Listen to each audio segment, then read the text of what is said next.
Hello, everyone, and welcome to today's log reading group, where we'll be joined by Namkyeong to present his work on conditional graph information bottleneck for molecular relational learning, where he brings in some inductive bias from the field of chemistry to help improve the model's accuracy when predicting molecular reaction and other relationship between molecules.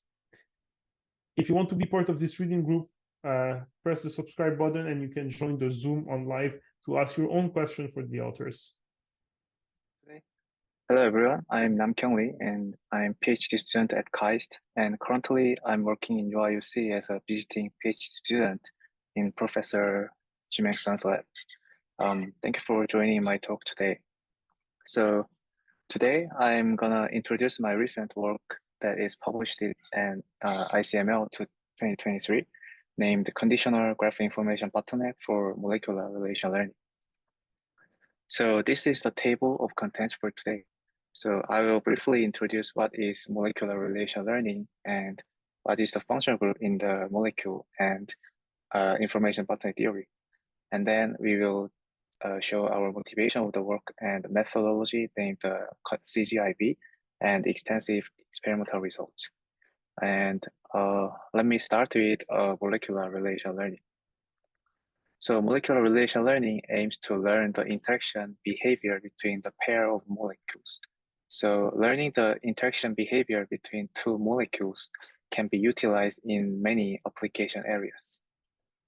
As an example, predicting the optical or photophysical properties of chromophore when it reacts with solvent is crucial when synthesizing new colorful materials. And also in the drug discovery, predicting the solubility of the drugs in water or predicting the side effects when taking two types of drugs simultaneously is also one of the main interests in the field of drug discovery. So now let's talk about the functional groups in the molecule. Functional group is the specific atomic group that plays an important role in determining the chemical reactivity of organic compounds. So it's widely known that compounds with the same functional group generally have similar properties and undergo similar chemical reactions. As an example, hydroxyl group structure is widely known to increase the polarity of the molecule. So molecules such as alcohol and glucose that have hydroxyl group in their structure is highly soluble to water due to the high increased polarity.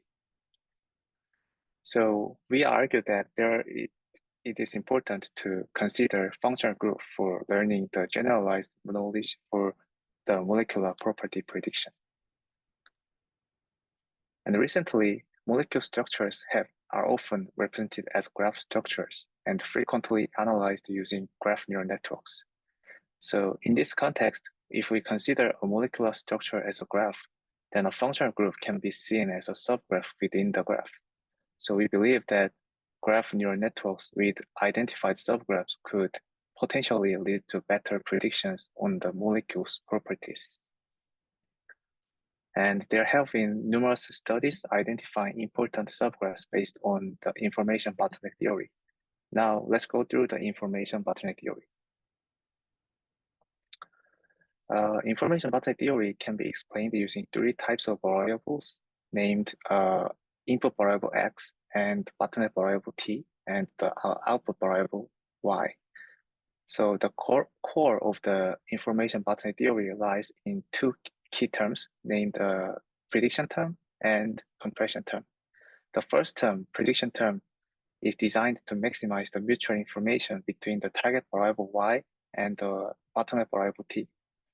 Essentially, this term's role is to ensure that the bottleneck variable contains much relevant information about the target variable Y as possible. On the other hand, the second term, which is the compression term, functions to minimize the mutual information between the bottleneck variable T and the input variable X. So the purpose of this term is to guide the bottleneck variable to retain only the most essential information about the input variable, thereby achieving the efficient compression of the input variable X to the bottleneck variable T.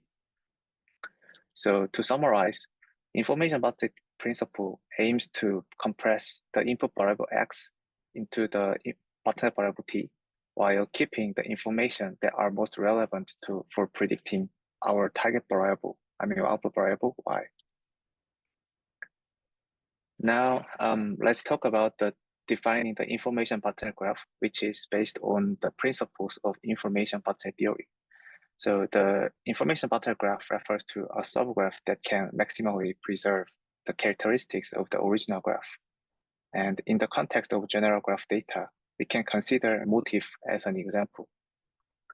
These motifs are specific recurring patterns within the graph that retain critical information about the overall structure of the graph. Therefore, the essence of the information bottleneck graph is to identify and focus on these critical substructures or patterns in the graph structure.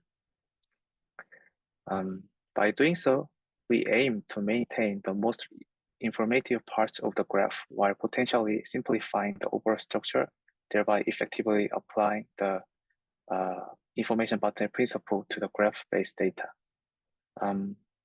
Now, I will introduce a few related studies about the graph information bottleneck. This work is named GSAT, which is published at ICML 2022. This paper explores a unique approach for graph compression by selecting the subgraphs through a specific method of choosing edges. The model is fundamentally divided into two parts, the extractor part and the predictor part. In the extractor, subgraphs are learned by selecting edges. This is done by defining a prior as Bernoulli distribution for the probability of edge appearance.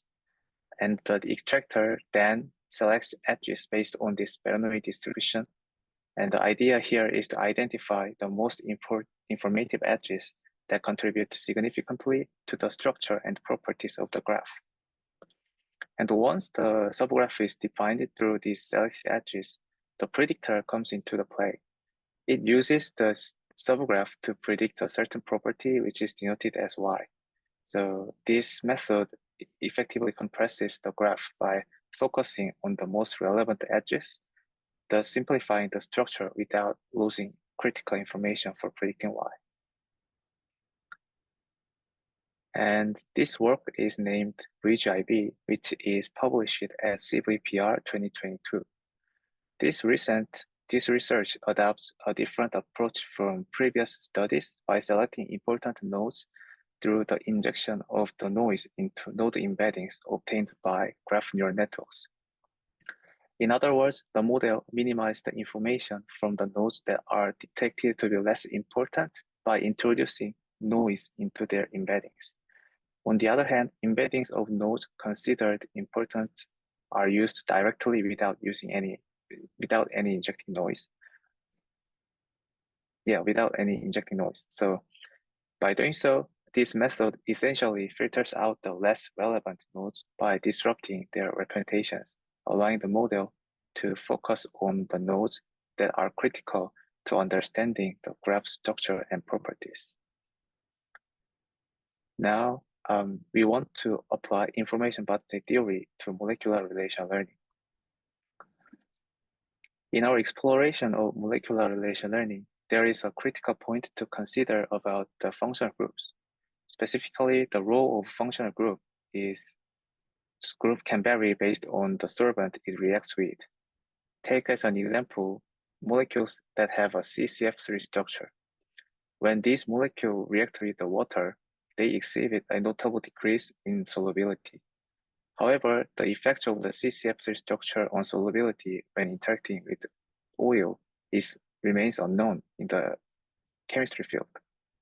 So this underscores a key principle in molecular relational learning. The significance of a structure feature, such as a functional group in like CCF3, can change depending on the counterpart molecule it reacts with. And so the naive adaptation of the previous information bottleneck approaches cannot capture this knowledge on the chemistry field. So in this paper, we define a novel concept called conditional graph information bottleneck. While the traditional graph information bottleneck can be represented by the formula in here, we simply add a conditional term to the information term, transforming it into a conditional mutual information term. By doing so, we tailor the search of an important subgraph G1 CIB in graph G1 to take into account a paired graph G2.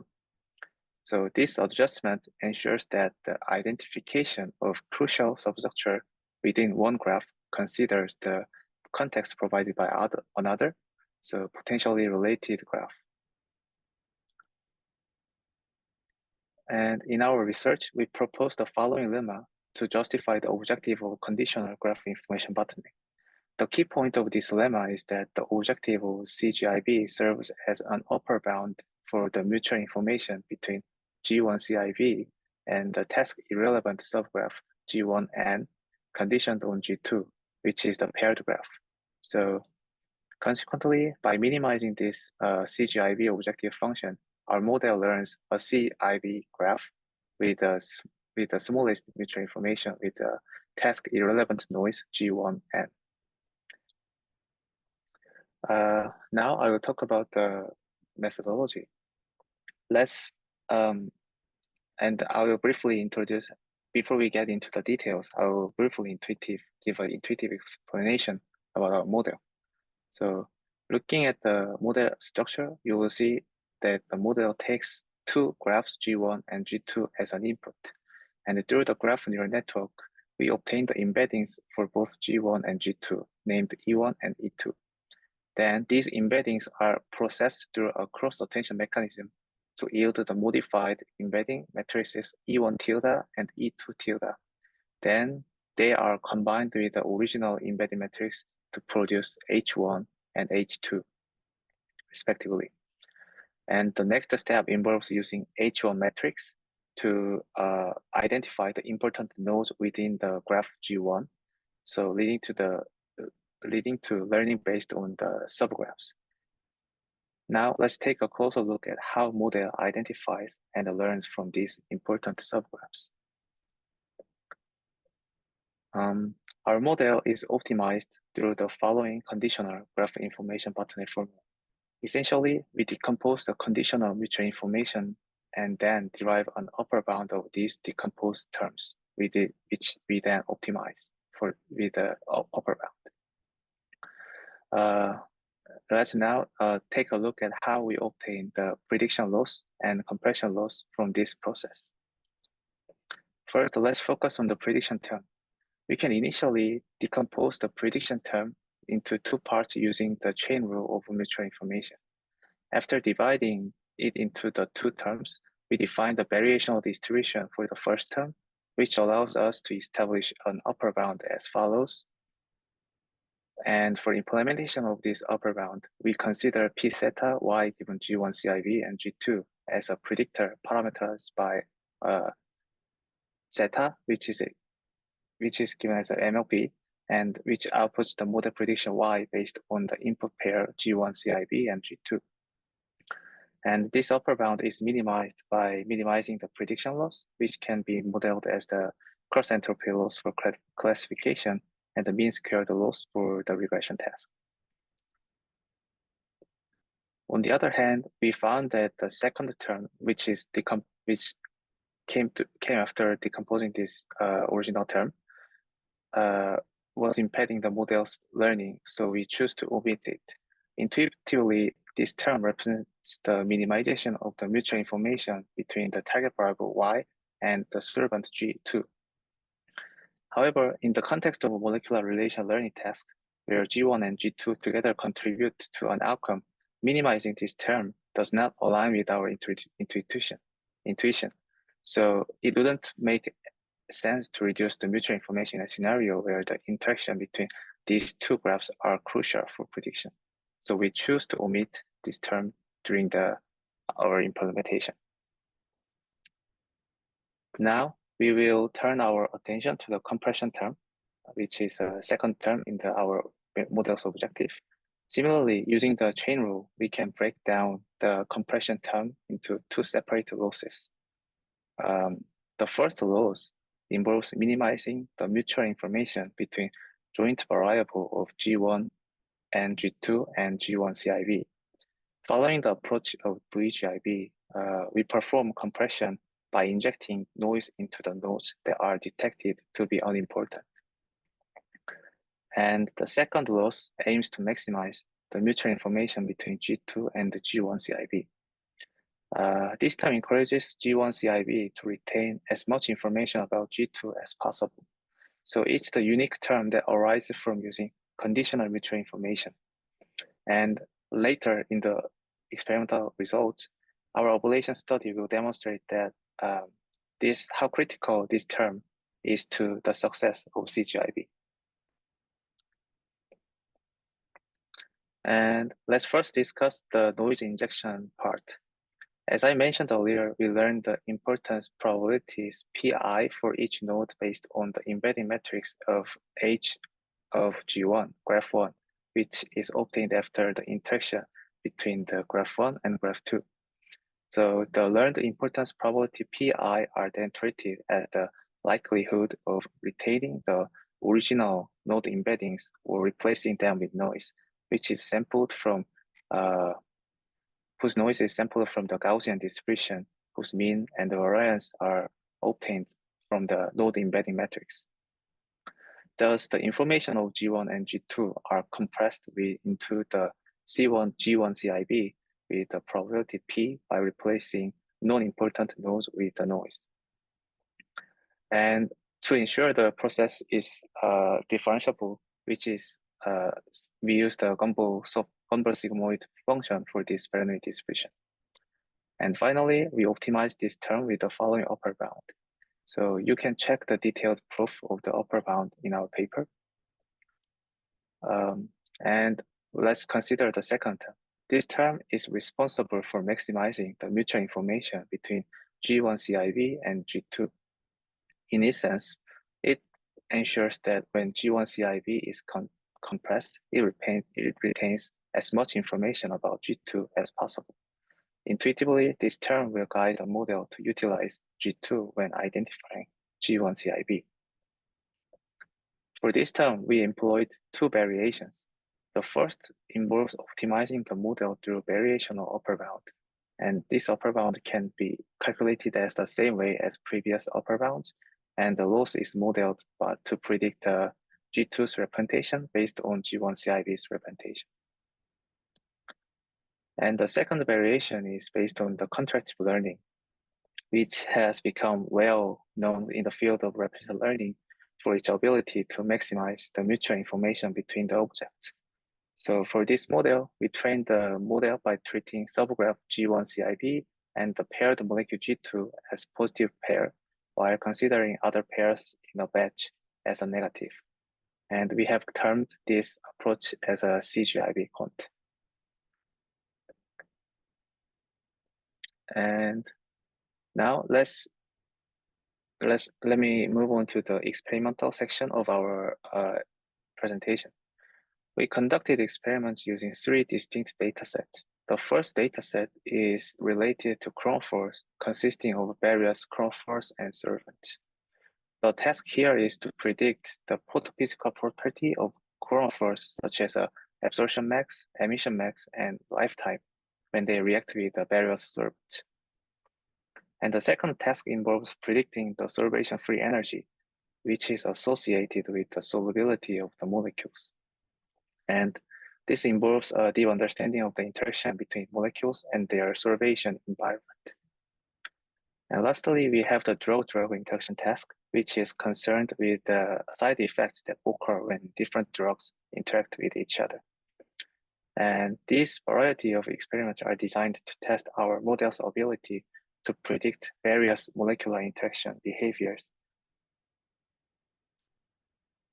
And this is experimental results for regression task for chromophore and solvation-free energy. Across all datasets, we observed that our model outperforms the baseline models, which is promising indication of its effectiveness. Moreover, by comparing the methods that the model interaction between the molecules and those who do not, we find out that modeling the interaction is crucial for this molecular relational tests. And moving on to the experiments in the drug-drug interaction, we structured our evaluation using two experimental setups named the transductive setting and inductive setting. The first transductive setting is where the drug pairs were randomly splitted.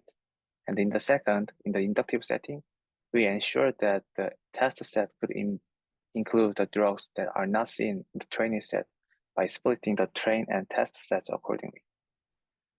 And as you might expect, the results indicate that inductive setting poses a much greater challenge for the model.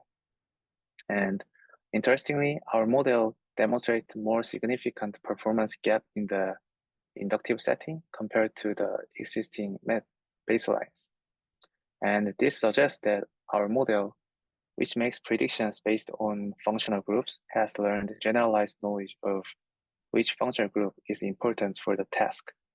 And consequently, it can better generalize to molecules that were not encountered during the training, highlighting the robustness and predictive power of our model. And this is our analysis related to the beta. So just for recap, beta regulates the trade-off between prediction term and the compression within our model. And as beta increases, the model shifts its focus towards the compression rather than the prediction. And our experimental results support this behavior. We find out that using beta value of 1.0 generally yields the poorest performance. This is attributed to the model's overfocus on compression over the primary task of prediction. However, when beta is too low, the model may not compress at all, failing to identify functional groups, which are key to the prediction task. So finding an optimal level of beta is crucial in our model, although it does come with a limitation that it often requires a trial and error approach through the extensive experiments. And now let's observe how the choice of beta affects which parts of the molecule the model deems to be important. With beta set to 1.0, we see that CGIB focus on the aromatic ring structure within the molecules. Conversely, when beta at 0.01, the model concentrates on the edge structures like here. So this suggests that by focusing on the prediction interactions between the molecules with a lower beta, the model captures the domain knowledge that edge structures are often critical in the chemical reactions. And these findings highlight the importance of selecting the right beta to balance between the model's predictive capabilities and its interpretability capabilities. And this is our ablation study. In this study, we conducted experiments by varying the conditional information bottleneck formula. We made three ablated models, which is the model 1 does not perform subgraph detection at all, which is same as one of the baseline. And the model 2 is the CGIB model, which does not consider the paired graph during compression. And the model 3 employs joint mutual information for compression without conditional considerations. By comparing model 2, which consider only a single graph, and model 1, which neglects the subgraph consideration entirely, we observe that focusing on the subgraph within a given graph generally leads to better model performance. And interestingly, a naive approach to joint compression, which is simply joint mutual information as seen in the model 3, results in poorer performance than when only a single graph is considered, which is the case of model 2. Note that the distinction between model 3 and our CGIB model lies in the mutual information between G1 CIB and the G2. So this indicates that the success of CGIB hinges on the mutual information between G1 CIB and G2, which guides the model to identify the subgraphs that also carry information about the paired molecule G2. And these insights highlight that the importance of considering conditional mutual information across the paired graphs when detecting relevant subgraphs, as it significantly impacts the effectiveness of the model. And let's look at the qualitative analysis for our model. We conducted a qualitative assessment to determine which substructures within the molecule structures are detected to be important by our model. Initially, when reacting with the common solvent, we observed that the model tends to focus on the edge structures within the chromophore.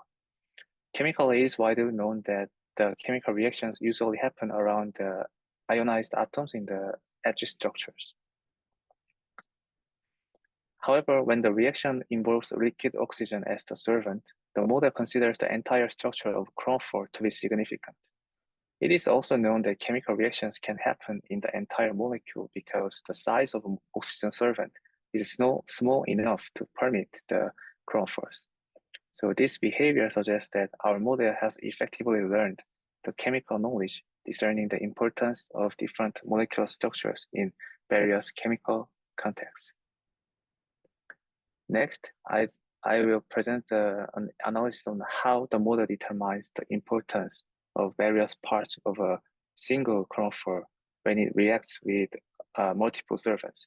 For this experiment, we focused on a chromophore named EDAC. In case 1, the chromophore reacts with the solvents categorized as having high polarity, such as ethanol, THF, hexanol, and butanol. Here, the model identified the oxygen-carbon structure, which is known for its high polarity, as an important part. However, on the case 2, the reaction involved benzene to benzene, which is classified as a low polarity solvent. During this reaction, the model found that the nitrogen-carbon structure notable for its low polarity to be significant. So chemically, it's well-known fact that the molecules with high polarity tend to react with the other high polarity molecules, and those with low polarity react to the low polarity molecules. So this experiment showed that our model has effectively learned this chemical knowledge and is capable of dynamically adjusting the detection of important components based on the paired molecule it reacts with. So this is the conclusion of our model of today's presentation. And I proposed a method for tackling relational learning tests, which is crucial and have many applications in scientific discovery.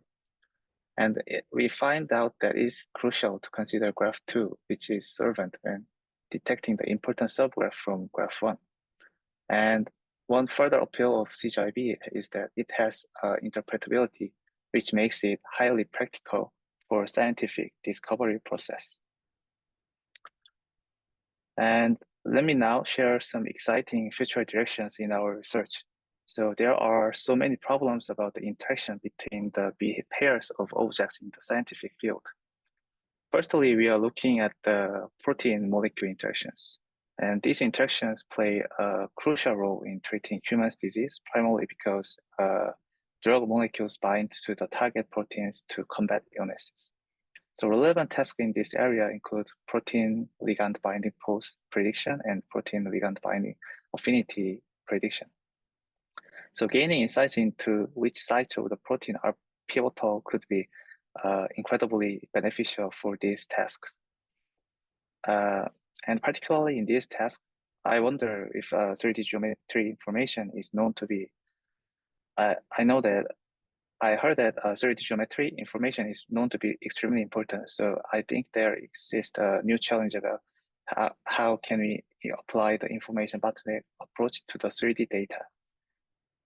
And also we can consider the interaction between the molecules and the materials. The absorption energy of molecule material interaction is a critical indicator understanding the energy absorbed during the interaction. For instance, we can measure the amount of energy absorbed when a molecule adheres to a material surface or triggers a chemical reaction. Therefore, understanding this energy is vital for comprehending the optical and thermal properties of the materials. Moreover, predicting the per atom force prediction in molecular material pairs is about forecasting the force exerted on each atom when molecules and materials interact. So this prediction also plays a significant role in molecular dynamics and material science.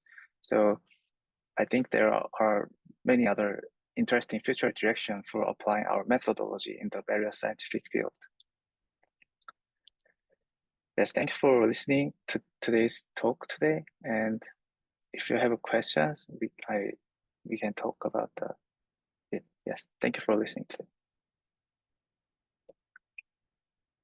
Thanks a lot for the really interesting presentation. I think it's really cool that we often don't see like presentation that bring in domain knowledge from chemistry into like graph neural networks, and it's kind of nice to see that instead of like just an architectural change to try to improve like some fundamental issues with GNNs. Like you went in and you said like, this is the problem we have with the chemical reactions. This is why like the models don't perform well, because reactions usually don't happen on the entire molecule and only on the subgraph. So yeah, I think it's was very interesting. Yeah, thanks a lot. Is there any question from someone in the audience, or should I jump in?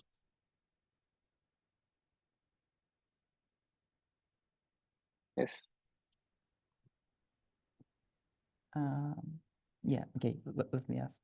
Then I have two questions, I guess. The first one, it's maybe a bit naive, but in chemistry, the number of functional groups to me seems relatively limited.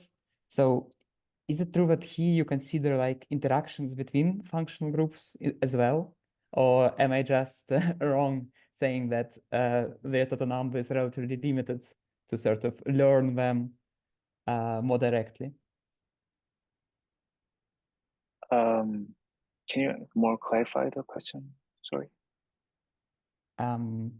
Yeah, I simply meant to ask the number of functional groups, at least those that are frequently discussed in like general organic chemistry books. It is not that high, it seems to me, like about 100. Is it true or not? Yeah, actually, our model does not explicitly using the information about the functional group, and Yeah, I our understand. model, yeah.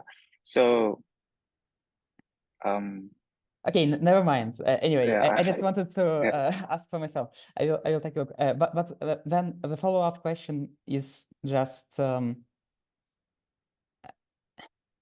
model considers subgraphs and like with cross-attentional interaction between graph structures, but does it sort of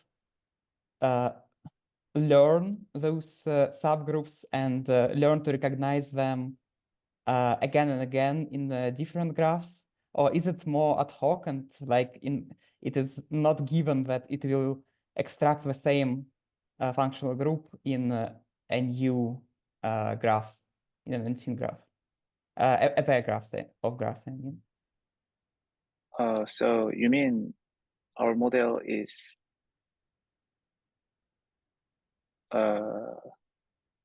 so the input changes as a data comes in, and then our model detects our model is fixed, and so that our model detects the important part depending on the input graph. So it will vary depending on the input graph.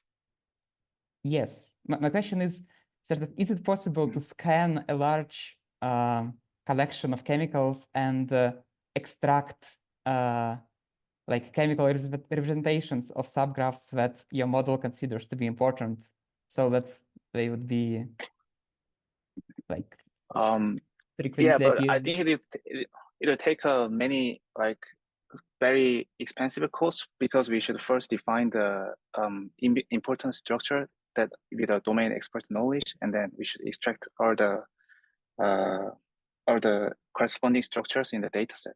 So I'm not sure whether it will be feasible or not in terms of cost. Thank you.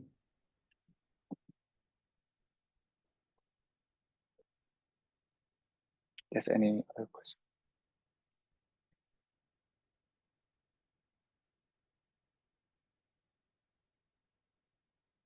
Yeah, I have a question. Like, I'm not sure if you answered it already, but are the subgraphs something that you predefine in advance about like some like using a dictionary of functional groups, or is it something that the model discovers by itself with the beta number that you provide? Oh yeah, so we do not use a dictionary, and we just encourage the model to find the important substructure itself. So we believe that model can discover the important substructures that are that may not be discovered before by human knowledge. Yeah. Okay, thank you. There's also some questions in the chat. The first one from Zainab, you want to know if we can combine GNNs with evolutionary algorithms, but like, can you add some context about in which case, like, what do you want to achieve with that? I think the answer is obviously yes, but it depends like what you're trying to achieve. So if you can add some more context in the chat, that would be great.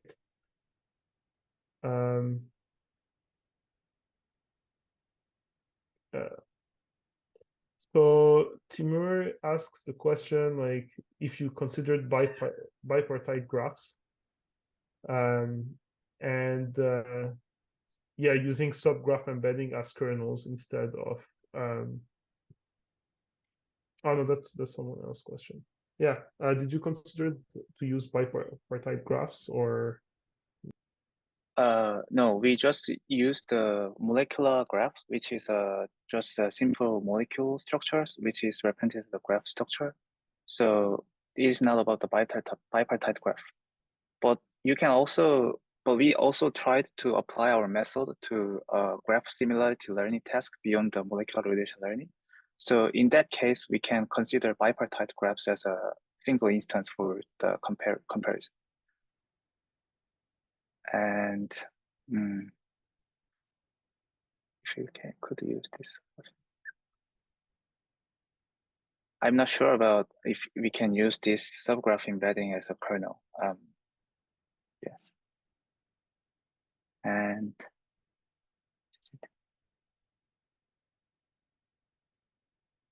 example into graph. Yeah.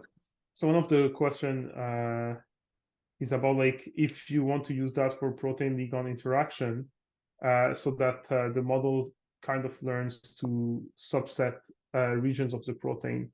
Like, do you think that this could be also useful, like that this kind of architecture can be used to highlight the protein pocket and be used in protein ligand interaction? Yes, I also believe that we can model the protein as a graph structure, and if we detect which binding site the ligand will bind in the protein, if we can detect like which binding site it will detect, then it will be more learn like generalized knowledge about this. Yeah. Yeah, that's what I think also. It's actually a very interesting point from Dennis. Like this is a good way to repurpose that kind of work. Emanuele, you have a question. Yeah, hi, thanks for the talk. I'm just trying to understand whether the bottleneck part here it's like the main function and goal generalization. Yes. And do you have like some experiments showing that maybe like in expressive power in training it doesn't matter, but then you generalize, and I guess you generalize because you have to focus on the key parts due to the compression, which are in this case they're more or less the functional groups, and this is what generalizes, right? Yes. We just verified it with a qualitative analysis. So this beta term can be beta controls the trade-off between prediction and compression. And as beta increases, then model focuses on compression. So it will not learn to more focus on prediction, but more focus on compression. So when you see that, we should choose the appropriate beta, which can have a generalized knowledge to detect the substructure over here. So I think we have I think we only have a qualitative analysis for verifying that our model learns the generalized or not, generalized knowledge for the chemistry. Yeah. Okay, thanks. A bit of a simple question, but I just want to understand a little bit more. When you are adding noise, you are adding it into each node, not into the attention matrix, right? Yes, right. Yes. So then, how exactly do you weight? Can you please repeat? How do you sort of your model learns to control the noise levels on each node depending on its interaction with other nodes in the attention matrix, or on what exactly?